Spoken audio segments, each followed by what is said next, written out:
Cheias de obediência. Devocional 3. Quem é você? Jonas capítulo 1, a partir do verso 6, nós lemos até o versículo 12. E o mestre do navio chegou-se a ele e disse-lhe: Que tens aí, dorminhoco? Levanta-te, vai ao teu Deus. Talvez assim ele se lembre de nós, para que não pereçamos. E diziam cada um ao seu companheiro: Vinde, lancemos sortes, para que saibamos por que causa nos sobreveio este mal. E lançaram sorte, e a sorte caiu sobre Jonas. Então lhes disseram: Declare-nos tu agora, por causa de quem nos sobreveio este mal? Que ocupação é a tua? De onde tu vens? Qual é a tua terra? E de que povo és tu? E ele lhes disse: Eu sou hebreu e temo ao Senhor, o Deus do céu, que fez o mar e a terra. Então esses homens se encheram de grande temor e disseram-lhe: Por que tu fizeste isso? Pois sabiam os homens que fugia da presença do Senhor, porque ele lhes tinha declarado. E disseram-lhe: O que faremos nós para que o mar se acalme? Porque o mar ia se tornando cada vez mais tempestuoso. E ele lhes disse: Levantai-me e lançai-me ao mar, e o mar se aquietará, porque eu sei que é por minha causa que vos sobreveio essa grande tempestade.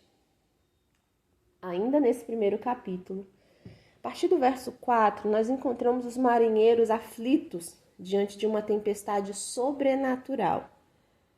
Esses marinheiros conheciam o mar, eles viviam dele e sabiam discernir quando algo fugia do comum.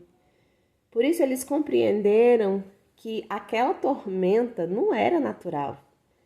Aquela agitação no mar não era uma coisa simples.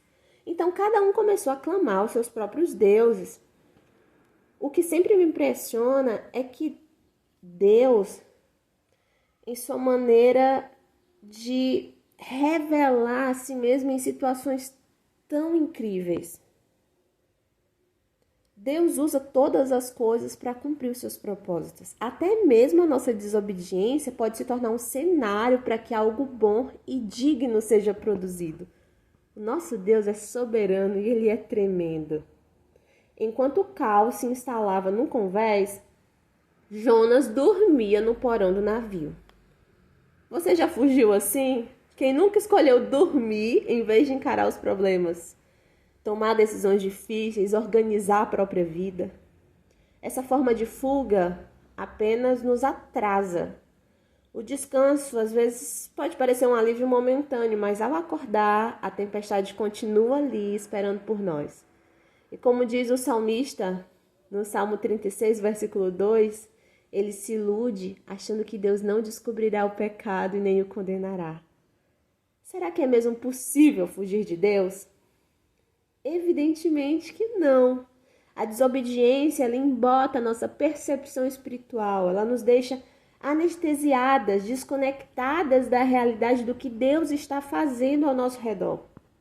É muito significativo perceber que os marinheiros, que eram adoradores de deuses falsos, estavam espiritualmente mais atentos do que Jonas, que era um profeta do Senhor. E ainda assim, Deus usou aquela situação para revelar algo muito profundo. Eles lançam as suas bagagens ao mar, mas a tempestade não cessa. E quantas vezes nós também não fazemos o mesmo?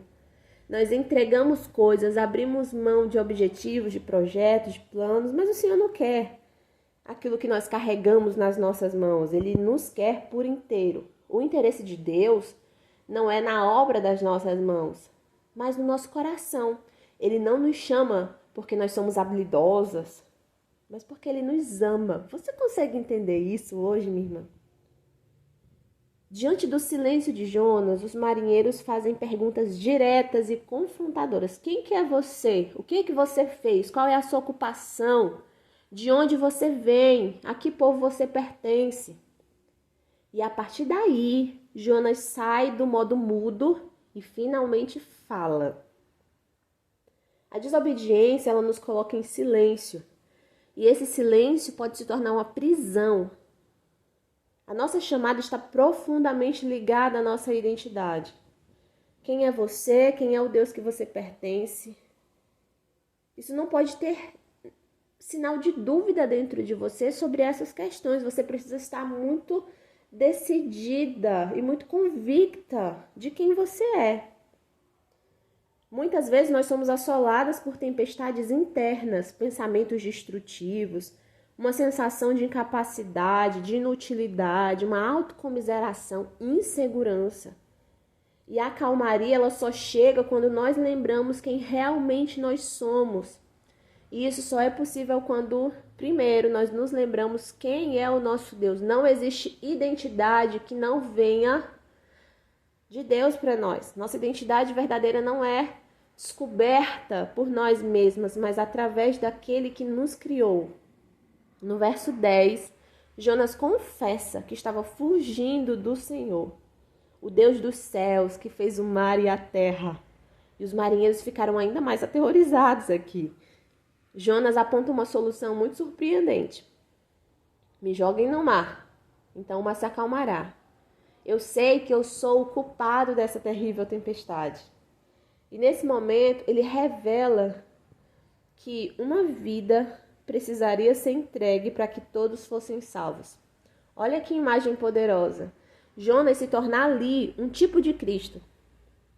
A sua disposição de assumir a culpa, de se entregar, revela que imperfeitamente o coração do Evangelho. A sua obediência, o seu discernimento espiritual podem revelar Jesus a alguém. Então não negligencie isso. Não negue a sua identidade, aquilo que Deus te deu. Viva o propósito para o qual você nasceu. Minha irmã, obedeça a Deus. Separe um tempo do seu dia para refletir sobre a sua identidade em Deus. Quem você diz que é? Encontra respaldo nas Escrituras? Será que não existem mentiras que você tem acreditado e que te impedem de viver plenamente a sua missão? Traga essas questões à luz. Escreva esses apontamentos e apresente tudo ao Senhor. Eu vou deixar algumas questões aqui para que vocês possam escrever mais sobre isso.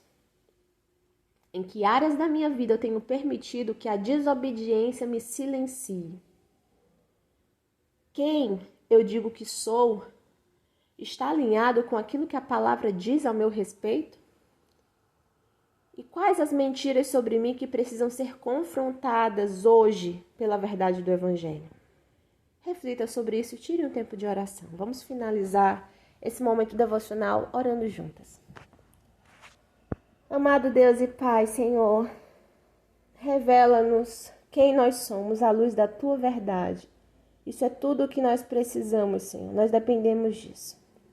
Silencia as vozes da mentira e restaura a nossa identidade em Ti. Desperta o nosso coração, Senhor, para viver o Teu propósito.